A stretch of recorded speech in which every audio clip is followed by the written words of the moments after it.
बाबा ओघड़नाथ की पावन भूमि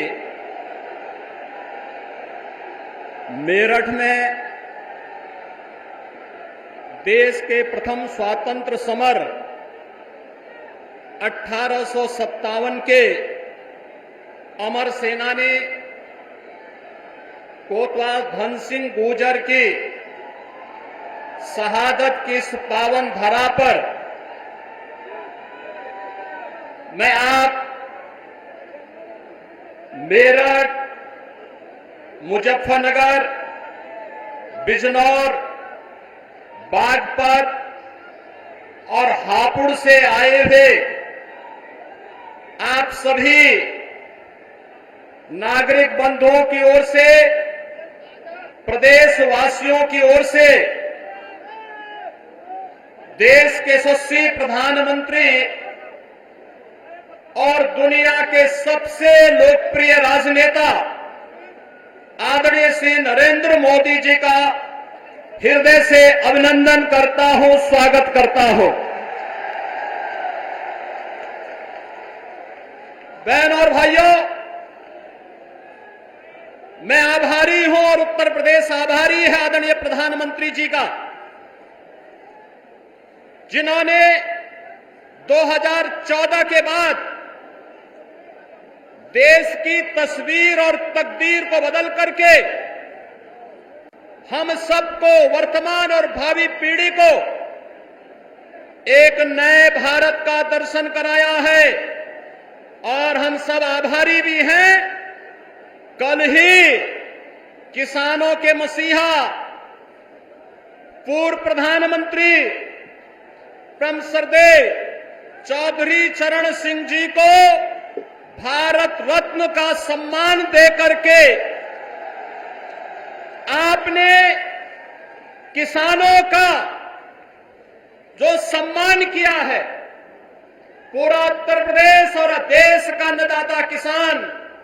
इसके लिए आपके प्रति कृतज्ञता ज्ञापित करते हुए आभार व्यक्त करता है। यह हमारा सौभाग्य है कि देश जब अपनी आजादी के अमृत काल में प्रवेश किया है, तब इस देश को यशस्वी नेतृत्व के रूप में 10 वर्ष से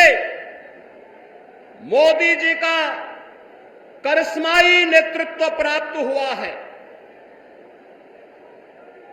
आज के इस अवसर पर जब आपने उत्तर प्रदेश के अंदर लोकसभा चुनाव के रैली का शुभारंभ के लिए बाबा ओघड़नाथ की इस धरा को चुना है,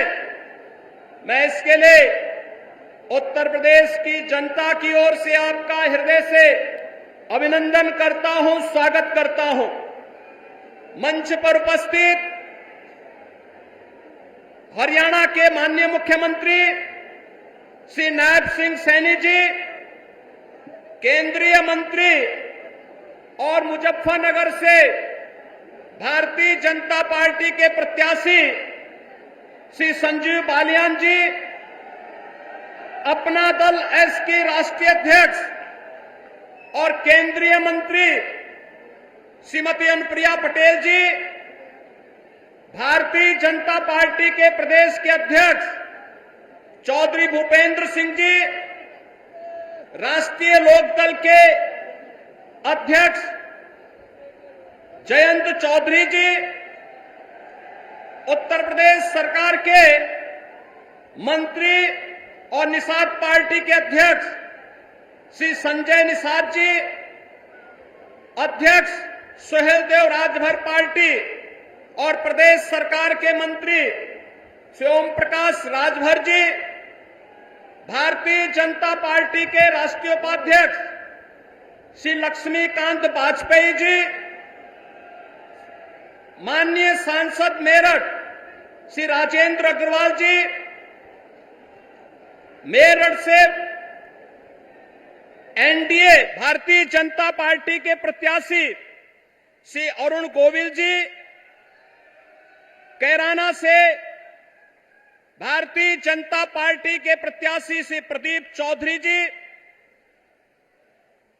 लोकसभा बिजनौर से एनडीए के प्रत्याशी चंदन चौहान जी, बागपत से प्रत्याशी श्री राजकुमार सांगवान जी, आज के इस कार्यक्रम में उपस्थित भारतीय जनता पार्टी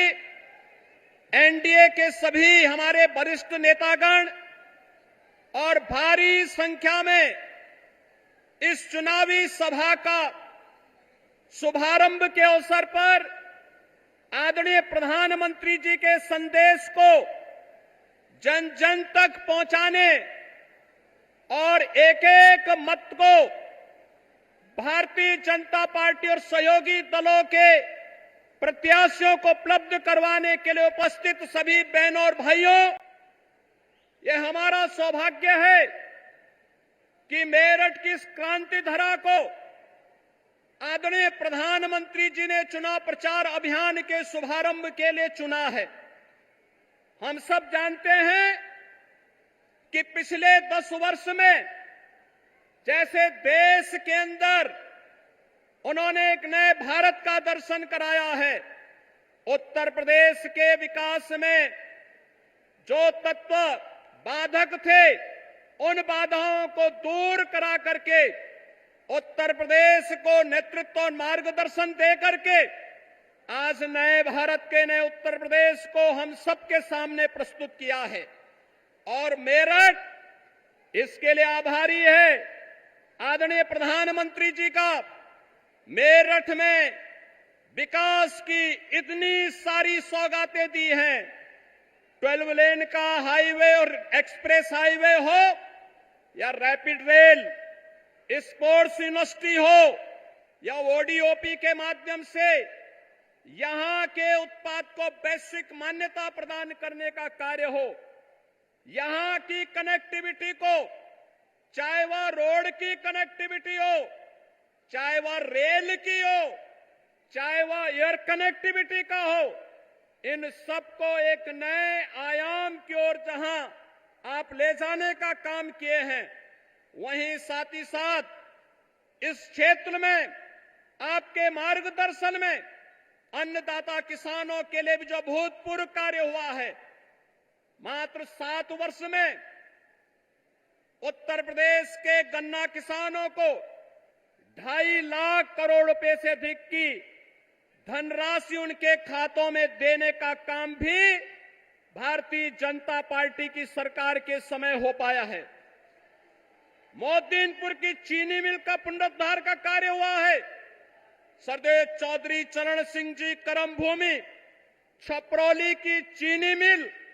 को नए सिरे से बनाने का कार्य भी हुआ है। और यही नहीं, आज इस क्षेत्र में पिछले 10 वर्ष के अंदर जो परिवर्तन हुआ है, यह क्षेत्र इस बात का गवाह है। समाजवादी पार्टी और कांग्रेस की सरकारों के समय इस क्षेत्र ने उनकी दंगा पॉलिसी को झेला है, उनके कर्फ्यू के उन यातनाओं को झेला है। और बहनों भाइयों, जब भी ये समाज जाति के नाम पर बटा होगा, तमाम परिवारवादियों के माध्यम से समाज को बांटने का कुछ ही चेष्टा होगी, उसका खामियाजा ये दंगावादी और कर्फ्यूवादी लोग उठा करके न केवल आपकी आजीविका पर प्रहार करेंगे, बेटी और व्यापारियों की सुरक्षा पर प्रहार करेंगे, बल्कि इनके माध्यम से यहां के विकास को बाधित करने का भी प्रयास होगा। आज यही कारण है, एक तरफ भारतीय जनता पार्टी और सहयोगी दल प्रधानमंत्री मोदी जी के नेतृत्व में देश को विकसित भारत की इस परिकल्पना को साकार करने के लिए